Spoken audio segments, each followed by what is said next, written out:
নমস্কার, আপনি শুনছেন TV9 বাংলার পডকাস্ট কানে কানে। আর আমি কোয়েল বলছি। এই পডকাস্টের বিষয় কি কি করলে জুটবে সুখী দম্পতির তকমা। টিনটিন আর তিয়ার প্রেম 3 বছরের। এই 3 বছর ওরা দুজনের দারুণ বন্ধু হয়ে উঠেছে। দুজন দু শহরের বাসিন্দা, তবুও সময় পেলেই সারপ্রাইজ ভিজিট, ঘুরতে যাওয়া, পছন্দের খাবার পাঠানো, পছন্দের উপহার, কিছুই বাকি থাকে না। বন্ধুদের চোখে ওরা আইডিয়াল হ্যাপি কাপল।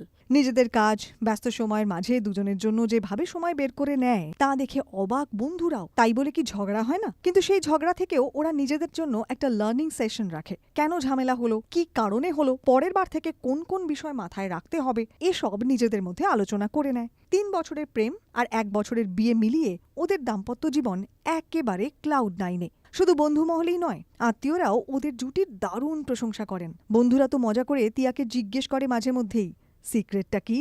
সুখী দাম্পত্য পেতে কে না চায়, কিন্তু প্রতিদিন অনেক রকম বাধা বিপত্তির সঙ্গে লড়াই করে আমাদের বেঁচে থাকতে হয়। প্রতিনিয়ত আমাদের চাহিদার পরিবর্তন হয়। এর নেপথ্য কারণ হিসেবে কিন্তু থাকে সময়। বসে কথা বলার মতো সময় মানুষের হাতে খুব কম। আর তাই যেসব টুকরো ঝামেলা সামনে বসে কথা বললেই মিটে যায়, সেই সুযোগটুকু অনেকে দেন না। তাই কিছু সহজ পরামর্শ দিচ্ছেন বিশেষজ্ঞরা। আল্ট্রা রিচ ম্যাচের কর্ণধার সৌরভ গোস্বামীর সঙ্গে HD ডিজিটালের বিশেষ একটি আলোচনায় উঠে এসেছে বিশেষ কিছু তথ্য।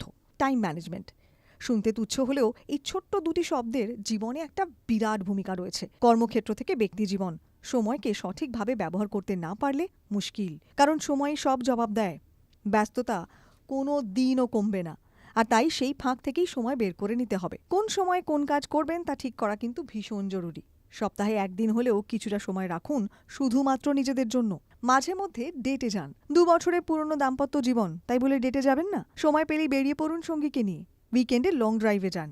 এছাড়াও সপ্তাহের মাঝখানে কোথাও surprise dinner, candle light dinner, পছন্দের ট্রিপ, এসব কিন্তু খুব জরুরি। আর ট্রিপে গিয়ে ঝামেলা কিংবা কাজের কথা একদম নয়, বরং সময়টা উপভোগ করুন। নিজেদের কথা বলুন। সন্তান থাকলে তাকে নিয়ে আলোচনা করুন। আলোচনা করতে পারেন পরিবারের আর্থিক বিষয় নিয়েও। কথা বলা আর একে অন্যের সঙ্গে সংযোগ স্থাপন করা দুটো কিন্তু এক্কেবারে অন্য বিষয়। বিবাদ মিটিয়ে ফেলুন।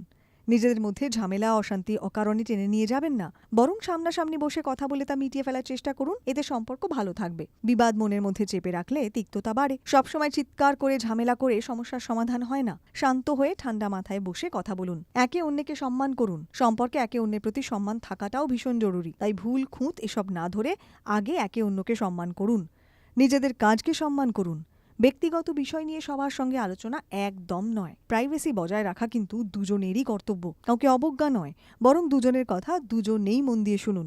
এবার যুক্তি বিবেচনা করে সিদ্ধান্ত নিন। সঙ্গীর সেরা দিকটি খুঁজে নিন। প্রত্যেক সম্পর্কেই কিছু না কিছু স্পেশাল থাকে। একজন মানুষকে ভালো লাগে বলেই যে তাঁর সঙ্গে বিবাহিত জীবন শুরু করেছেন এমনটা কিন্তু নয়। কোনো একদিন সঙ্গীর এমন কোনো কাজ আপনার ভালো লেগেছিল যেখান থেকে এই সিদ্ধান্ত আপনি নিতে পেরেছেন। আর তাই সঙ্গীর প্রশংসা করুন, এতে তাঁরও ভালো লাগবে। নিজেদের মধ্যেকার বন্ধন দৃঢ় হবে। সতর্কীকরণ, এই পডকাস্টটি শুধুমাত্র তথ্যের জন্য।